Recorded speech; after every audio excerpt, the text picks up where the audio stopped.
Hello and welcome to another DMI Team Talk. This is Sean here, tutor at DMI, and this week we're going to cover influencer marketing. So, what we're going to look at this week is a little bit about what influencer marketing is and how it actually could be applicable to your business, even if it's a small or medium sized business. We'll first start by looking at where influencer marketing is going at the moment. So, when when a lot of us think about influencer marketing, we think actually of Instagram, but there's actually a number of different channels where influencer marketing is growing and becoming more important. So, social media is, of course, still the main channel, but also you should think of bloggers, streamers, podcasters, and of course, celebrity endorsements across all these channels when you think of where influencer marketing gets disseminated. So, just for some context, which channels are the most popular and the most relevant and the most used for influencer marketing? So you see Instagram specifically way out in front there with 89%, but YouTube, Facebook, and blogs still highly relevant, as is Twitter. And then we actually have a number of growing channels. Channels like LinkedIn, which you wouldn't traditionally think of as being aligned with influencer marketing, even Pinterest. And the channels which are growing are Twitch and TikTok, which won't be reflected on this particular graph as it's from 2020. But TikTok is now starting to ramp up and is probably worth a percentage here of the share already. So this is an image of what we might, or some of us might automatically think about when we think of influencer marketing. Right, so this is Khloe Kardashian, and this is a direct paid endorsement. This will be here an example of where a company has approached her and her team, worked out an arrangement of how much she's going to be paid, and she's working directly promoting that with a series of posts. So in this case, it's FabFitFun is the brand. And we'll also be familiar with the celebrity endorsements across these channels. It probably predates actually influencer marketing, celebrity endorsements. But we see here a list of people who are most well known and most well paid for influencer marketing, specifically on Instagram. So Dwayne Johnson, also known as The Rock, Kylie Jenner, Cristiano Ronaldo, Kim Kardashian. And this might be what a lot of us think about when we think about influencer marketing. And it really has moved on in the last few years where it's actually not just now about those type of direct buys, a relationship between a big company and a big influencer. There's actually a lot more there now for smaller companies to get into and actually get a foothold and use influencer marketing as a key cog in their strategy going forward. But first, we just kind of look at the benefits of influencer marketing before we kind of look at what smaller businesses can do. So we see here brand affiliation development of brand personality are key factors. So you're aligning your own brand, your company's brand, with that of a particular person or a range of people that fit together, and they represent your brand in some way. It might be someone who exudes a certain lifestyle on Instagram, fits in with the type of lifestyle type of personality your brand has, for example. But the benefits overall, they include reaching a bigger audience, building trust with your brand through this affiliation of certain types of people, growing your social following, of course, because you're leveraging the social following of the influencers. But it can fit in all these different other stages here, increasing site traffic, getting more leads and driving sales. So reaching and connecting as well is another thing to highlight, and just in terms of what kind of reach and engagement you get when you go down the avenue of using influencer marketing. So the easiest way to leverage influencer marketing is actually to directly pay influencers to promote your product, as we kind of showed with that example of Kylie Jenner. But what is really important to keep in mind, no matter what level you're at with influencer marketing, no matter what type of company you have, is that actually the amount of followers that the influencer has is not the important metric. It's the amount of engagement they have, because that's going to determine the amount of link clicks. It's actually going to determine the amount of people who really see the post. But any kind of action that you kind of desire the target audience to take, it's all going to come down to how engaged they are. And one thing we see broadly speaking across influencer marketing is that as the amount of followers moves up, the engagement moves down. So I've simply segmented here just for the purposes of this illustration to kind of two metrics. So I'm looking at people who have followers here between 10 and 20,000 will typically have in and around 5% engagement with each one of their posts. Whereas actually when we go above 20,000, we see it's about 3%. So that's a good benchmark there to understand how engagement drops off with size. Now, what I have here on this slide towards the bottom right is something we're going to do a bit of a deeper dive on right now. And these are emerging platforms that allow you to connect with multiple influencers, but influencers of all sizes, nano influencers, as we'll look at in a moment, micro influencers, which are people below 20,000. And these are key now in allowing smaller companies to come into this particular space and actually start their first influencer campaigns, as we'll look at in a moment. Just to note, actually, YouTube Brand Connect and Heepsy here, they would be the two biggest, but we're looking at Heepsy here as an illustration of what these platforms look like. And actually what they allow you to do, as opposed to the direct buy model, they actually allow you to select a number of smaller influencers, also known as micro influencers. So these are people who have followers below the hundreds of millions, like let's say The Rock, Dwayne Johnson have, and Kylie Jenner. We can actually see from this illustration here of a dashboard, we're looking at people, influencers within Spain, and it's giving us the amount of followers they have, their engagement rate, their quality score, which is a score that all these different platforms pull together based on a number of different factors, and branded engagement, which is the engagement of the branded or sponsored content they put out, and then the cost per. Okay, and we can see here we actually have a wide range. We have one of these influencers only has 8,500 followers, one is 320,000, one is 35. Very broad range here. And these platforms are set up to allow you, the business, the smaller business, to actually go and source smaller influencers. So instead of having one direct buy where you put all your budget, you spread your budget out in the particular location of interest between a number of influencers. And this has a number of benefits too. But how to find your influencers if you're thinking of starting this off for your own company or you're new to it, you should actually start by asking your own audience, your own target audience, who they like, who they engage with, what type of content that they like, and on what channels. It's going to give you an insight into where you might find your influencers. You can do some competitor research as well. Now, if your competitors are directly doing influencer marketing, great. It will give you a sort of template or a jumping off point in terms of who might be of interest as an influencer. But you can also just check where your competitors' traffic is coming from as well to get an insight. Search your own analytics. Get a breakdown, if you don't have already, of a breakdown of the age groups, demographics, and interests. So you might be looking at Facebook Insights, or you might be looking at Google Analytics that will give you that kind of information, but that will direct you towards the relevant channels as well for influencers. And of course, the platform that we just had an overview of there, the direct buying platforms for influencers.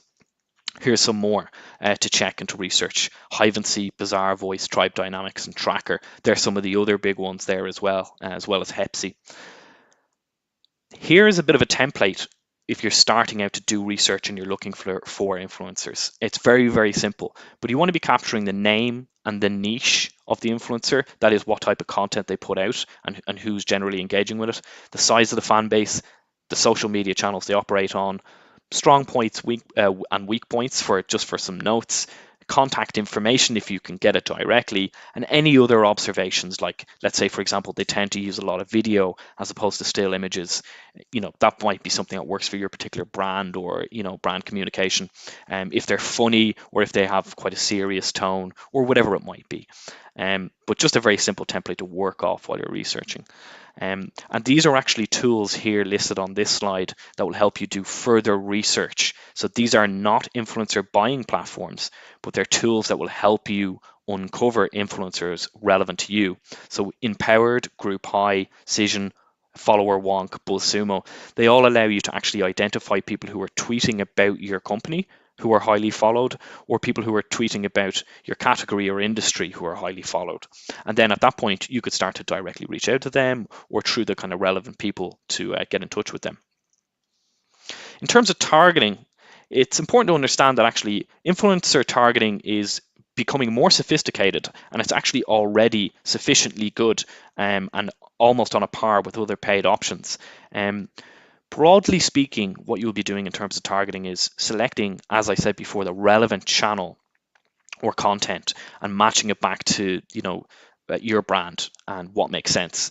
And we just have three simple examples here, but if we look at if you're selling gaming products, you might be looking at Twitch and Twitch streamers then, because a lot of gamers stream on Twitch. If you're selling water bottles, you might be looking at people who are aligned, posting content that's some way makes sense for that. So say sports influencers, where if you have a cosmetic product, you're going to be looking naturally for a beauty influencer. But what you can actually do is you can target by location, you can target by influencer category, and that would be sports, beauty, etc., etc. The type of channel, you can segment them out, as we've seen with these platforms, by the amount of followers they had, and then you can actually further segment by the types of content they do. Creative formats: do they do video? Do they do long form formats? We mentioned before blogs and other channels like that. Actually, when you're thinking about this, you might be thinking, does the communication make more sense if we have a blogger as part of our influencer pack? So remember, with all of this, it's like any other paid option. Consistency and setting the right frequency of the campaign are key, but you will need to be testing all of these things, and you might be testing by location. So if we take a country like we looked at before, say Spain, we might test by Madrid first, and then we might test outer more rural locations and so on, and start to get a sense of where more engagement is, and so on and so on.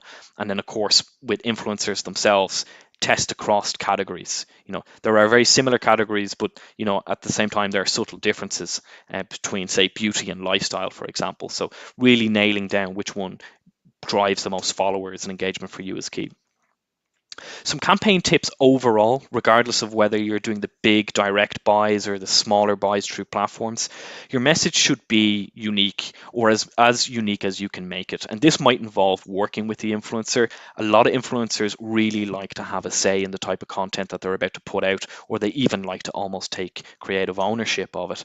And this is key. Basically, on all of these platforms, Instagram, Facebook, Twitter, we probably know from our own experience that we see a lot of homogeny now with the type of content that goes out on these channels. A lot of it is quite the same. So you're trying to cut through clutter first with your influencer campaigns, using the relevant channels, as I mentioned a few times. But you might have the best message, as it says here, but if it's not on the right channel, it's not reaching the right people, it won't reach your audience. So channel research and target audience research is key. And briefing your influencer as you actually begin to network and work with influencers is key too. So once you find the right person, you might invite them in for a meeting, or you should certainly have regular contact so that there is that collaboration there, and so that that it works both ways. Many influencers will actually really want to have a say in the type of content that goes out, and actually some of them will not actually advertise certain products because it doesn't align with their sense of their own brand. So it's important that there is collaboration and understanding there when you do identify the right people, or potentially the right people. Just to look at influencer marketing in your funnel, I mentioned it before, but basically now, and with its growth on different channels, it fits in almost everywhere in your marketing funnel. It can supplement or even replace different activities you currently have in place. So you see, influencers can grow your social media following naturally. This is kind of an obvious conclusion, but the biggest channels are Instagram, Facebook, and Twitter, and so on. So naturally, you kind of leverage the followers that your influencer has, bringing some of them towards following your own company. But as well as that, you can actually retarget people who follow your business page and don't convert. So you actually might have influencer marketing working alongside something like paid Facebook ads, or paid LinkedIn ads, or paid Instagram ads to retarget people who don't, let's say, purchase or visit the website through your influencer marketing campaign. Overall, actually, influencer marketing will improve your SEO through social media presence alone, but also through backlinks. People are going to be sharing links to your company website or to your offer, and also you're generating organic kind of bespoke content as well that's going to feed into your SEO.